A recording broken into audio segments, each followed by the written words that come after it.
Hello, friend, and welcome to Make All the Things with Me. My name is Leah, and I am participating in a Stencil Sunday event today. My first project, I am using Chalk Couture stencils.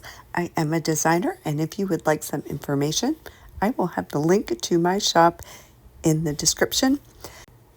If you've never used Chalk Couture stencils before, they're an adhesive stencil with a silkscreen mesh for the image. I'm using ink today, which is permanent on different surfaces, including fabric. So I just wiped off my metal cup with some alcohol to get rid of all the dirt and grime, and then just took a squeegee and went over the image, and I make sure to clean my stencils with a wipe after each use. So I just dried it with a dryer, and then to set it permanently, I put it in the oven at 350 degrees for 30 minutes. Turn off the oven, let it cool off, take the cup out. Make sure you're using only a metal cup because plastic will melt. And after that 30 minutes and it cools down, it will be totally set. So now I grabbed this little tote bag, and there are things you can use like a sticky back holder to hold the bag in place. Wait, am I making sense here? But I just used cardboard because you don't need all the fancy things, and just held it in place with the clamps from Dollar Tree. Grabbed some red and black ink, getting a good amount of ink on my squeegee and swiping it across the image. And once I had all the ink applied, I peeled back the stencil. I'm going to dry it with my heat tool, and I lost the image, but to set it so it's permanent, you want to take an iron or a heat press and just heat set it, and it will be permanent forever. You can wash it, wear it, do all the things with it. And again, I am cleaning off my stencil. I like to do this right away with the ink because it does dry and then it's hard to remove from the mesh. Do both sides, use a wipe, and then just dry it off with a paper towel, put it back on the carrier, back in the bag, and you're all set for next time. So now I just want to show you that you can use these stencils on wood and other surfaces. So I just painted this one, and then I'm using a wax. You can use any kind of wax. This is from Bear. Just put a coat of the wax on the surface. Just it protects the surface, the paint from peeling back, and also it protects your stencil. Used a squeegee, just swiped it with a nice even pressure. The peel and the reveal is always the best part. I just distressed the edges, and easy as that, I have another easy project. For this project, I am using a traditional stencil from Essential Stencil. Grabbed this frame from Dollar Tree, and I cut out the cereal box in the shape so it would fit inside the frame, and then somehow it was a little bit longer, so I adjusted it.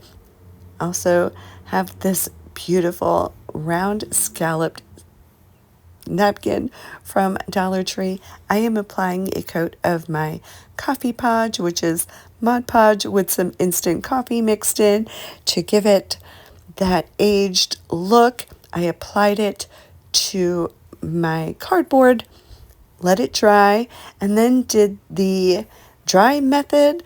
So I used a little iron to reactivate the glue.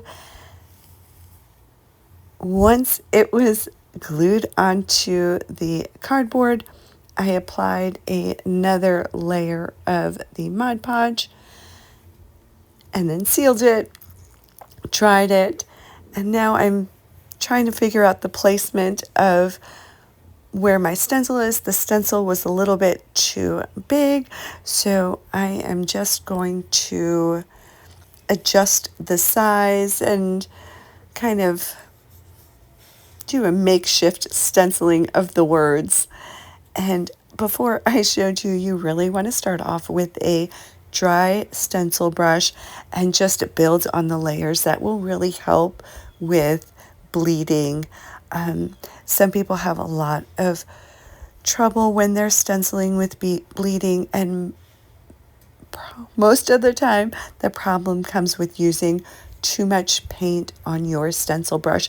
And I do prefer to use a stencil brush to do my stenciling, and there you see me just adjusting and moving around the stencil, and there it is. Where flowers bloom, so does hope.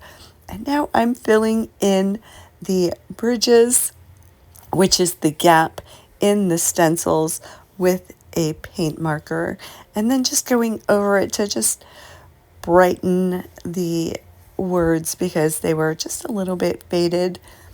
Grabbed some antiquing wax from Waverly, went around the edge of the frame, put the whole thing back together again, took a quick look at it, thought it needed a little bit more because my placement was just a little bit too high, but there it was, so pretty, right? So for the next one, I am using a stencil from the Stencilsmith, and I love the Stencilsmith stencils, all their images. They're just fun to paint and color. It's kind of like a coloring book. So a lot of times I leave the gaps alone and just use the stencil as it is. But with this one, I wanted to show you that you can get artsy with this one and just fill in where all the gaps are. And that's what I'm doing now. I'm just painting the edges and the gaps and giving this pumpkin some depth and dimension. So it looks like I painted it, but I didn't. And who's gonna know if I don't tell them?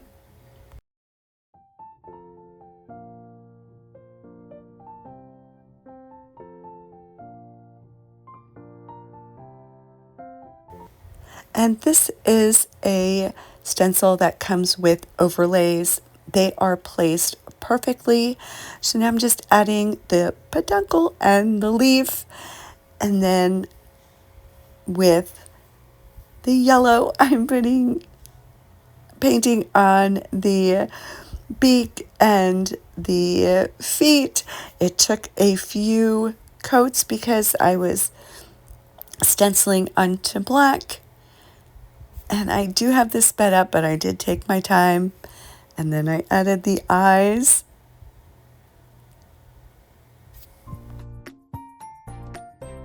And then again, with my white chalk marker, I put in the veins on the leaf, added a few highlights, filled in my gaps with a black paint marker.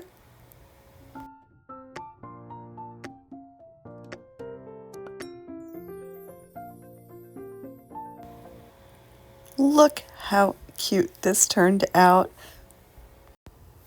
Did you know you can stencil on paper? I am a paper crafter. I love making cards. So here I'm just cutting up all the cardstock. I cut up all my layers ahead of time.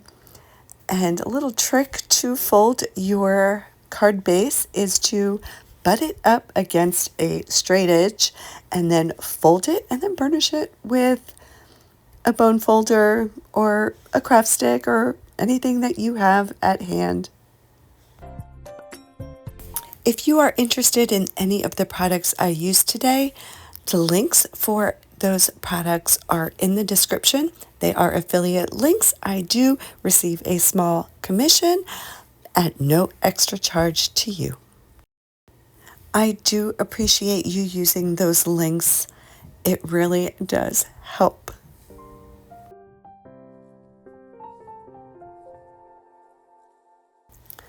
Once I got all my layers cut out, I really should start measuring.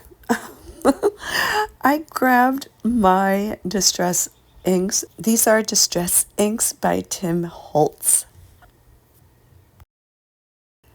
My friend Lori from Farmhouse Stencil Shop makes 5mm stencils. They are clear. They are 5mm, which makes them thin and easy to use with inks. So I have these little sponge dauber holders with Velcro on the bottom that I can swap out the sponges. And I like to keep the little sponges underneath the little ink pads so that, I don't have to clean them, and each color has their own little sponge. And I'm just coloring it in and shading. I also use a little makeup brush for some of the shading and to fill in some of the gaps.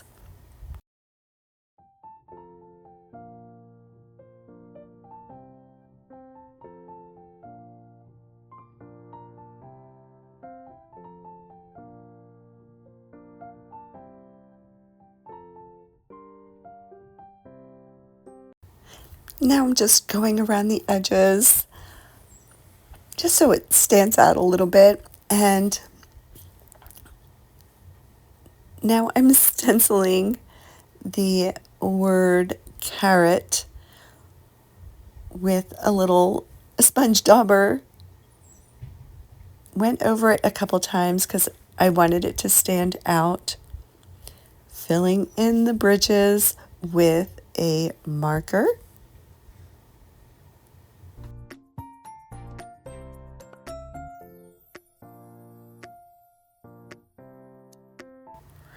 And I didn't want that piece of designer cardstock to really stand out.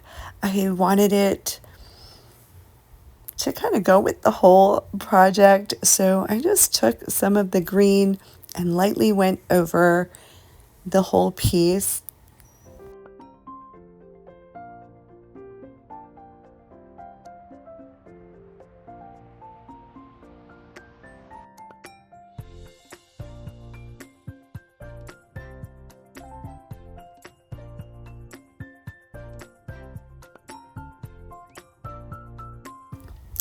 Glued all the layers together, put it onto the card base, and there I have a really cute card.